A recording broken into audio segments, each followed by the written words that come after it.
Welcome to my channel. ஹாய்ப்பா, எல்லாம் எப்படி இருக்கிறீங்க? அனிசா சமையலறையில் ரொம்ப நாளாச்சு வீடியோ போட்டு. இன்றைக்கி ஒரு வீடியோ போட போகிறேன். நம்ம பாரம்பரியமான ஸ்நாக்ஸ்னால் அது கஜூருன்னு சொல்லுவோம். அதை எப்படி செய்கிறதுன்ட்டு இன்றைக்கி நான் என் வீடியோவில் காட்டுறேன். எல்லாம் பார்த்து என்ஜாய் பண்ணுங்கள். நீங்களும் உங்கள் வீட்டில் ட்ரை பண்ணி பாருங்கள். ஓகே, வாங்க வீடியோக்குள்ளே போகலாம். மைதா மாவு இந்த டம்ளரில் 3 டம்ளர் போட்டுக்கலாம்.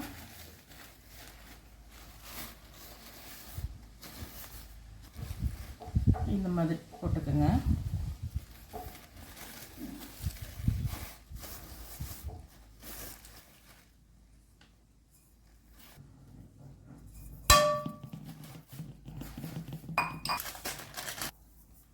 அரை டம்ளருக்கு கொஞ்சம் கம்மியாக வறுத்த ரவை இது போட்டுக்கலாம். இந்த டம்ளருக்கு 1 டம்ளர் சர்க்கரை, ஒரு 5 ஏலக்காய் நான் மிக்ஸி ஜாரில் போட்டு பவுட்ரு பண்ணி வச்சுருக்கேன். அதையும் மிக்ஸ் பண்ணிக்கலாம். தேங்காய் ஒரு சின்ன மூடி, அரை மூடி, அதாவது இங்கே பாருங்கள், ஒரு தேங்காயை உடைச்சி இது மிச்சம், இது மட்டும்தான் நான் யூஸ் பண்ணியிருக்கிறேன். இப்போ இதுக்கு தேவையானது ஒரு 75 மில்லி நெய் வேணும். இப்போ இந்த தேங்காவை நம்ம நெய்யில் ஃப்ரை பண்ணிட்டு வந்துடலாம். அப்புறம் இதுக்கு தேவையானது இன்னொரு பொருள், முட்டை. ஒரு முட்டையும் போட்டுக்கலாம், 2 முட்டையும் போட்டுக்கலாம். நான் இன்றைக்கி ஒரு முட்டை போடுறேன். கொஞ்சமாக தான் நான் மாவு போட்டிருக்கிறேன். கொஞ்சம் அதிகமாக வேணும்னா நீங்கள் 2 முட்டை போட்டுக்கலாம்.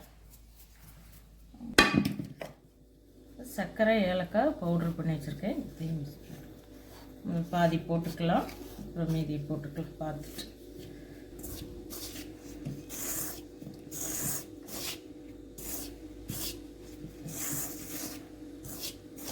ஒரு பிஞ்சு சோடா மாவு,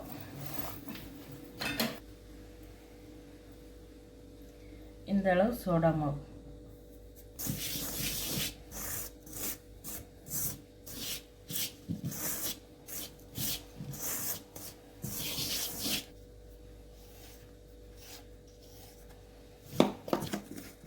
நாம் இந்த தேங்காவை வறுத்துட்டு வந்துடலாம், நெய்யில் ஃப்ரை பண்ணிட்டு வந்துடலாம்.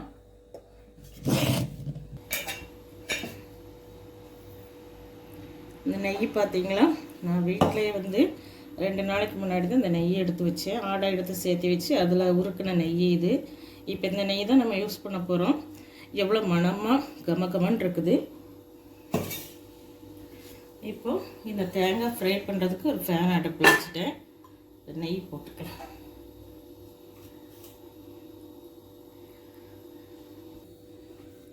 இந்த அளவுக்கு நெய் போட்டுக்கலாம். நம்ம இந்த நெய்யும் அதுலேயும் மிக்ஸ் பண்ணிக்கலாம்.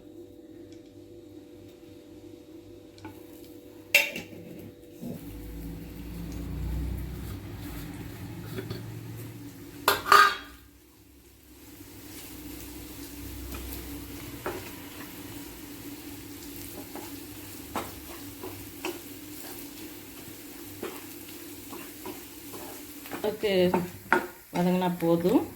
இப்போ இதை கொஞ்சம் ஆற வச்சிடலாம். இப்போ நாம் இந்த முட்டையை உடைச்சி ஊற்றிக்கலாம்.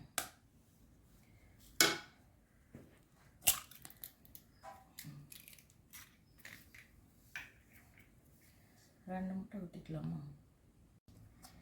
இப்போ இந்த முட்டையை ஊற்றி லேசாக அப்படி கிளறி விட்டுட்டு நீங்கள் தேங்காய் இந்த நெய்யை ஊற்றுங்க. ஏன்னா இந்த நெய்யை கொஞ்சம் சூடாக இருக்கிறதுனால இப்போ இந்த நெய் தேங்காயில் இதில் மிக்ஸ் பண்ணிக்கலாம்.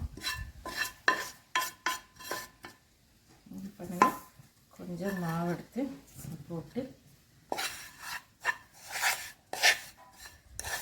இந்த நெய்யெல்லாம் அதில் ஒட்டி இருக்க மாட்டீங்களா, எடுத்துக்கோங்க.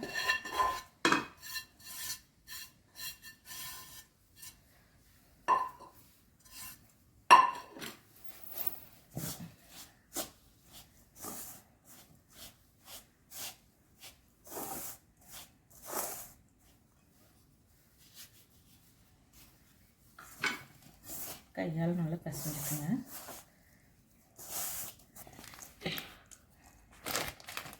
ஒரு முக்கியமான விஷயத்தை மறந்துட்டேன். இப்போ அது போட்டுக்கலாம். வெள்ளை எள்ளு, இந்த அளவுக்கு வெள்ளை எள்ளு போட்டுக்கங்க.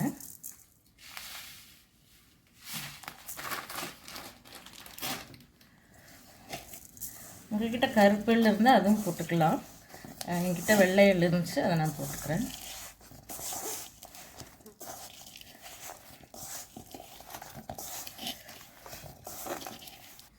இந்த அளவுக்கு நான் தண்ணியே ஆட் பண்ணாமல் நெய்யிலையும் முட்டையிலையும் பிசைஞ்சு வச்சுட்டேன். இந்த அளவுக்கு சாப்பிட்டா இப்போ இந்த மாவு ஒரு 20 நிமிஷம் ஊறட்டும். அப்புறம் நம்ம கஜோர் பொரிச்சு எடுத்துக்கலாம். இப்போ இந்த மாவு 20 நிமிஷம் இல்லை, அரை மணி நேரமே ஊறிடுச்சு. இப்போ நல்லா இப்போ இருக்க பிசைஞ்சு விட்டுக்கலாம்.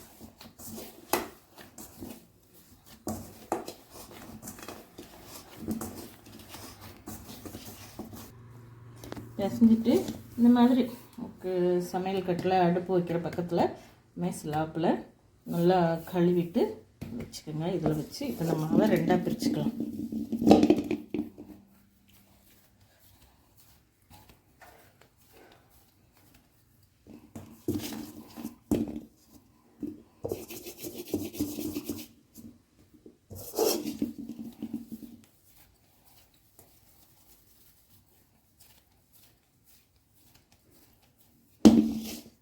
வச்சுட்டு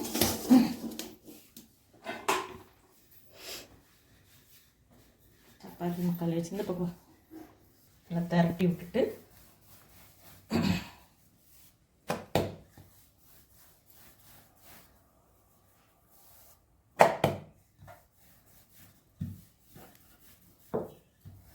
ரொம்ப லேசாக வேணாம், ரொம்ப வெயிட்டாகவும் வேணாம், நல்லா ஈவனாக திரட்டி விடுங்க.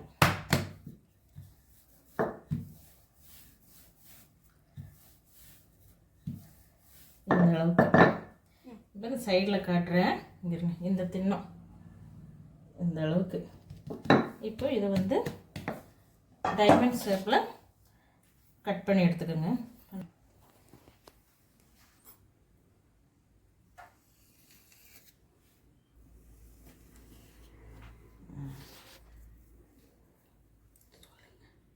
அதெல்லாம் ஓரத்தையில் கட் பண்ணி எடுத்துட்டு இந்த பக்கம்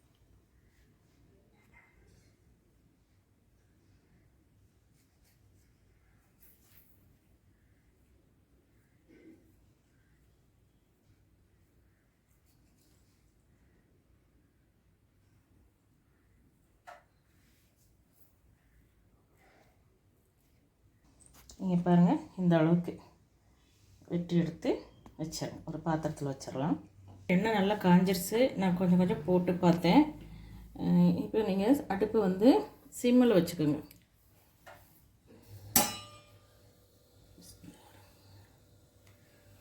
உடனே கிளறக்கூடாது. சலசலப்பெல்லாம் அடங்கினதுக்கப்புறம் கிளறுங்க.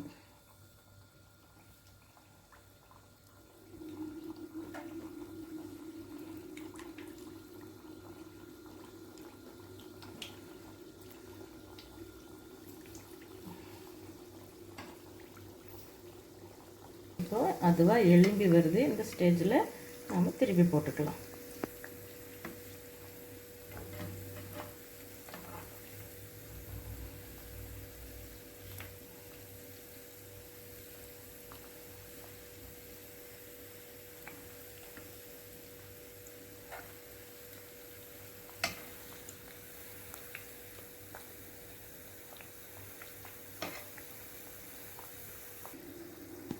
கொஞ்சம் வேகும்.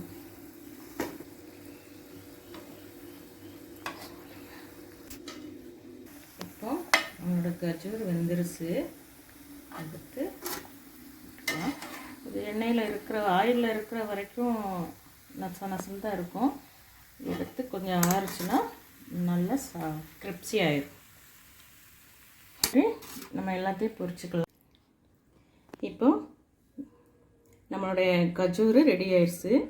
பாருங்கள், நீங்களும் உங்கள் வீட்டில் ட்ரை பண்ணி பாருங்கள்.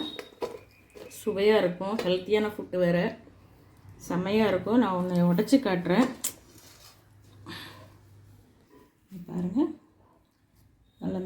வந்து நல்ல கிறிஸ்பியாக உள்ளுக்குள்ளே நல்லா சாஃப்டாக இருக்குது பாருங்கள். இதுதான் பாரம்பரிய முறைப்படி செய்கிறது. இந்த மாதிரி தான் செய்வாங்க. அந்த வீடியோ பிடிச்சிருந்தா லைக் பண்ணுங்கள், ஷேர் பண்ணுங்கள், சப்ஸ்கிரைப் பண்ணுங்கள்.